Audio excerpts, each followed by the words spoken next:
Assalamualaikum warahmatullahi wabarakatuh. Di sini saya akan menjelaskan materi tentang fungsi kalor dan suhu.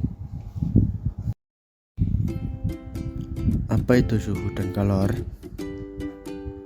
Suhu dan kalor adalah dua konsep yang saling terkait dalam fisika. Suhu dapat diartikan sebagai derajat kepanasan atau kedinginan suatu benda, sedangkan kalor adalah energi yang dipindahkan antara dua benda dengan perbedaan suhu. Berikutnya yaitu mengenali perubahan suhu dan kalor. Dalam kehidupan sehari-hari, kita sering mengalami perubahan suhu dan kalor, seperti saat memasak, merasakan udara panas atau dingin, atau saat menggunakan alat elektronik. Penting untuk memahami konsep ini agar dapat menjaga kesehatan dan keamanan kita, serta menggambarkan hasil dari proses yang dilibatkan perubahan suhu dan kalor.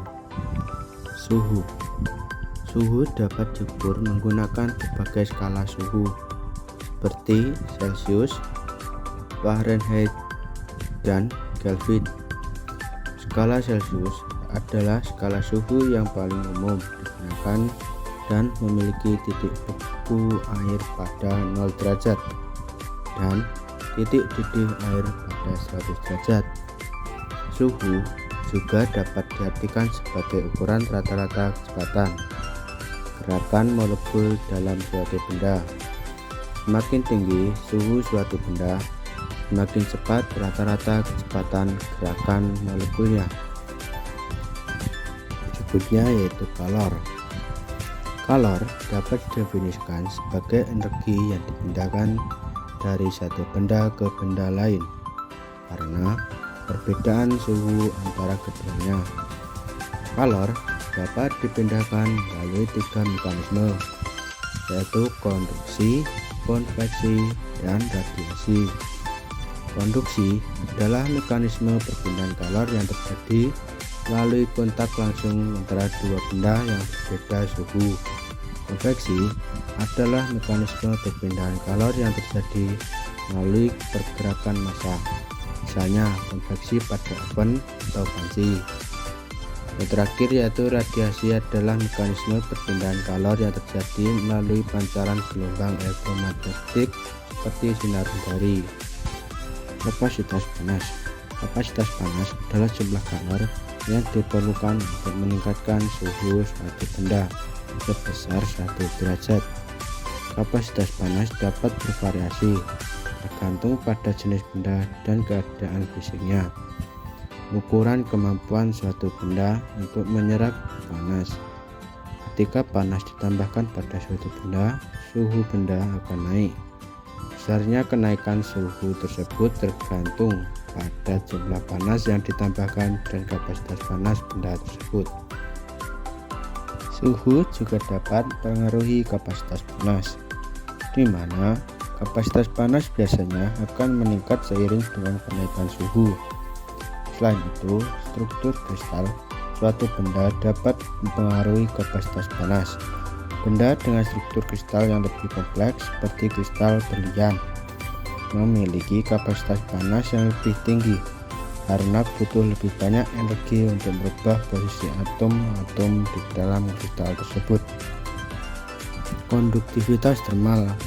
Konduktivitas termal atau thermal conductivity adalah kemampuan suatu bahan untuk menghantarkan panas. Dalam bahasa sederhana, konduktivitas termal dapat diartikan sebagai seberapa cepat panas dapat merambat melalui suatu bahan.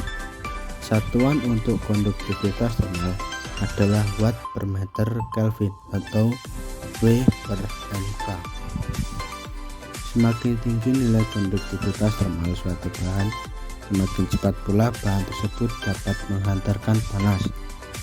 Beberapa faktor yang dapat mempengaruhi konduktivitas termal suatu bahan antara lain yaitu massa jenis, struktur kristal, keadaan fisik, dan suhu.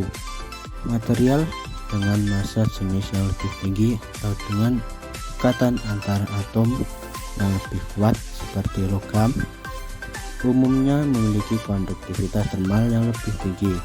Selain itu, suhu juga dapat mengaruhi konduktivitas termal, di mana konduktivitas termal umumnya akan meningkat seiring dengan kenaikan suhu.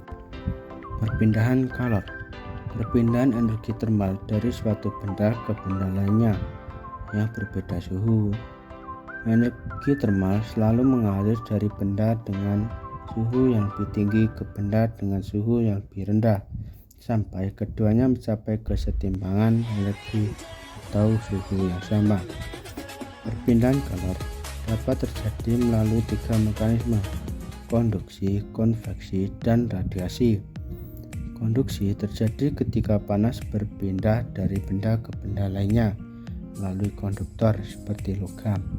Konveksi terjadi ketika panas berpindah dengan fluida seperti air atau udara yang bergerak dan membawa energi termal bersamanya. Radiasi terjadi ketika panas berpindah melalui gelombang elektromagnetik seperti sinar matahari tanpa adanya medium material yang menghantarkan panas. Fungsi kalor mengacu pada jumlah kalor yang diperlukan atau dilepaskan oleh suatu benda atau sistem ketika mengalami perubahan suhu atau perubahan fase. Fungsi kalor dapat digunakan untuk menghitung jumlah kalor yang dibutuhkan atau dihasilkan oleh suatu benda atau sistem pada suhu tertentu, serta untuk mempelajari perubahan suhu dan kalor pada sistem tertentu. Fungsi suhu. Fungsi suhu sangat penting dalam bidang termodinamika karena suhu mempengaruhi banyak aspek penting dalam kehidupan sehari-hari seperti perpindahan panas, perpindahan fase, dan reaksi kimia. Fungsi kalor mengacu pada jumlah kalor yang diperlukan atau dilepaskan oleh suatu benda atau sistem ketika mengalami perubahan suhu atau perubahan fase. Fungsi kalor dapat digunakan untuk menghitung jumlah kalor yang dibutuhkan atau dihasilkan oleh suatu benda atau sistem pada suhu tertentu, serta untuk mempelajari perubahan suhu dan kalor pada sistem tertentu. Beberapa contoh fungsi suhu: menentukan sifat-sifat termal suatu benda. Sifat-sifat termal suatu benda seperti kapasitas panas dan konduktivitas termal bergantung pada suhu benda tersebut. Menentukan arah aliran panas. Panas selalu mengalir dari benda atau sistem dengan suhu yang lebih tinggi ke benda atau sistem dengan suhu yang lebih rendah. Menghitung perubahan energi dalam satu sistem. Perubahan suhu pada suatu sistem dapat menunjukkan perubahan energi dalam sistem tersebut. Menghitung tingkat pengujian panas. Laju pengujian panas antara dua benda atau sistem tergantung pada selisih suhu antara keduanya. Menentukan titik didih dan titik beku. Titik didih dan titik beku suatu benda tergantung pada suatu zat tersebut. Sekian materi dari saya, kurang lebihnya saya mohon maaf. Berkata, assalamualaikum warahmatullahi wabarakatuh.